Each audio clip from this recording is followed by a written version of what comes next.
What is the best constellation? For me, it's Orion. Not because of the belt. That's actually the worst part about it. It's actually because Orion has some really special stars that help us understand our galaxy. So let's dive into that today. Let's talk about Orion.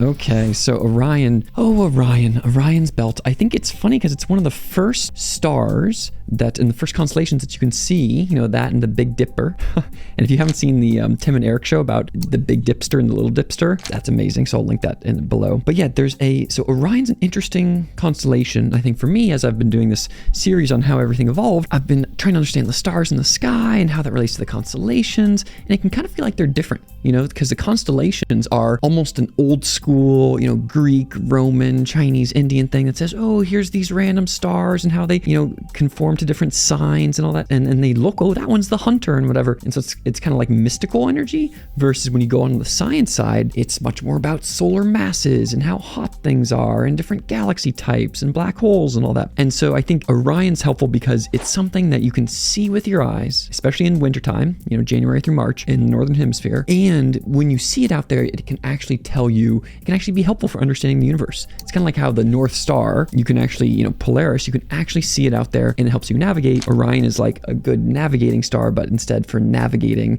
our understanding of the universe. So let's talk about Orion today. This is Orion. We love Orion. And it is as you can see, here's the belt in the middle here. Boop, boop, boop. But the things I want to talk about today are this little special thing here. Curious if you know what that is, by the way. And I want to talk about these two stars, the top left and the bottom right. Those are very special stars. So here's that image again. And you can see that the top left star is Betelgeuse and the bottom right star is Rigel. So those are two very important stars that we're going to chat about. And then the thing in there is called the Orion Nebula, and we're going to chat about that later. So those are the two big things we're going to chat about today, stars and then the nebula. And the cool thing about Betelgeuse and Rigel is that they are special stars. I mean, look at this image. There's the sun. It's a tiny little thing. Rigel's a lot bigger than it. And then Betelgeuse is massive. Betelgeuse is 1,000 times the radius. And so that means it's 1 billion times the volume. If Betelgeuse was where our sun is, it would go past Jupiter. So it's a massive, massive star at the end of its life, which is really interesting. It is going to go supernova in the next 100,000 years,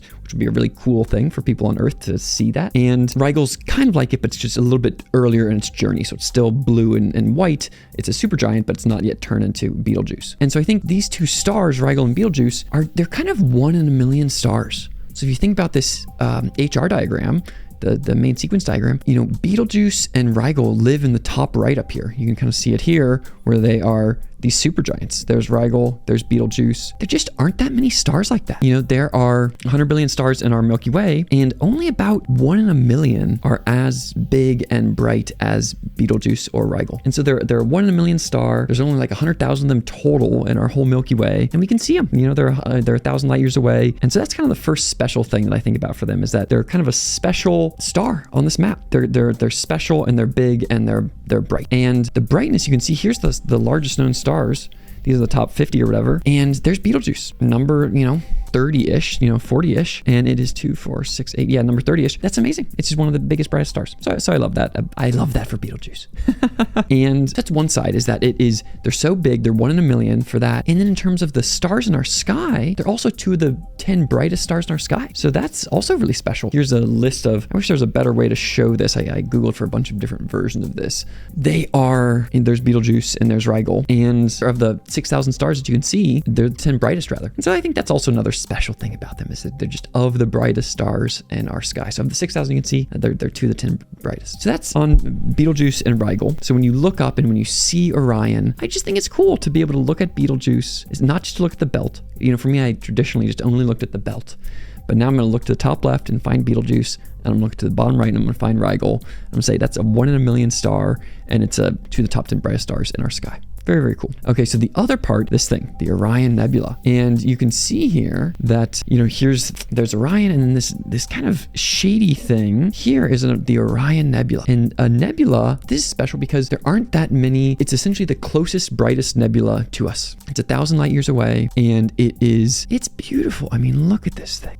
And a nebula is a place where you do lots of star creation. And so when you think about the Milky Way, almost all the star creation is happening in these nebulas, and this is a really cool cool spot where a bunch of star creation is happening near us. So I think that's really cool. There's, Betelgeuse is at the end of its life. It's going to go supernova in, 100,000 years. And then meanwhile, you have new children being born in this Orion Nebula nearby. So when you look up and you look at Orion, also look down here and say, oh, can you see this little shady thing? Because it's very hard to see nebulas in general. This is one of the only nebulas you can see with your eyes. And so that little nebula looking thing, a little blurry object, and say, wow, there's lots of new baby stars being created there. So yeah, I hope I wanted to share my enthusiasm for Orion with you. And hopefully, January through March next year, when you look up at the sky, see Orion, don't just look at the belt, but look deeper to understand the deeper parts of our universe. Thank you for listening, and thanks to my patrons on Patreon for supporting me. Thanks to supporters of Rutt for supporting educational content. And if you want to see more videos about how everything evolved and science communication, then like and subscribe. Thanks. Bye. Go Orion.